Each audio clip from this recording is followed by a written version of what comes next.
This is the Fenix E12 version 2. It's a AA flashlight, and there's one main reason why I purchased this flashlight, which I'm going to get into after we get this flashlight unboxed.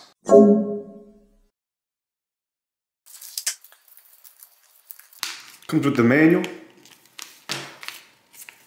warranty card, another brochure. You get a lanyard, along with an included AA battery. This battery is alkaline.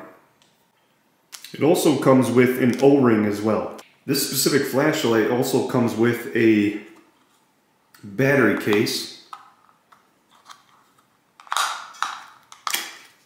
So this will hold 4 AA batteries, along with the flashlight. There's only one main reason why I purchased this flashlight. Aside from a very easily accessible battery and ease of use, the main reason is going to be Parasitic battery draw. This Fenix flashlight, you can leave this battery in here, leave it in a drawer, for example, or in your car, wherever you want to store this, and it's not going to drain the battery over time. So that's one of the main features I look for in a battery, because I'm not using the flashlight all the time. So when I need to use the flashlight, I don't want the battery to be dead. Let's say, for example, you're out and about, you're not at home, you're somewhere else, and you need to replace the battery because you have to use this flashlight.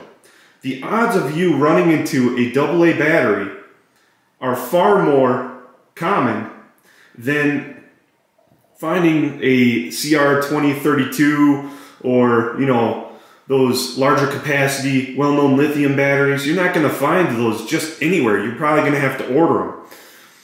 So if you don't have a spare battery on hand, the odds of you running into a AA battery are going to be higher. So that's one of the many reasons why I purchased this flashlight. So right now, I'm in a pitch black basement. This is the low mode right here. It's got a decent throw. You need to save battery life. You can see what you need to see to get where you need to get in pitch black darkness. So if we go ahead and click it again, or if we go ahead and do a half click, there's significantly more brightness. If you don't want to drain the battery as fast, then you just need something with a little bit more light. And then we have the highest mode,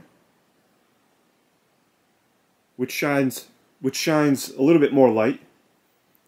So I mean, for everyday tasks, just being able to light up a dark space, it's worthy for what it is. I mean, you don't want your flashlight to be too bright when all you have is a AA alkaline battery, because it's going to be depleted insanely quick. So for its purpose, the way it's been designed, I'd say that this is a great all-around EDC flashlight.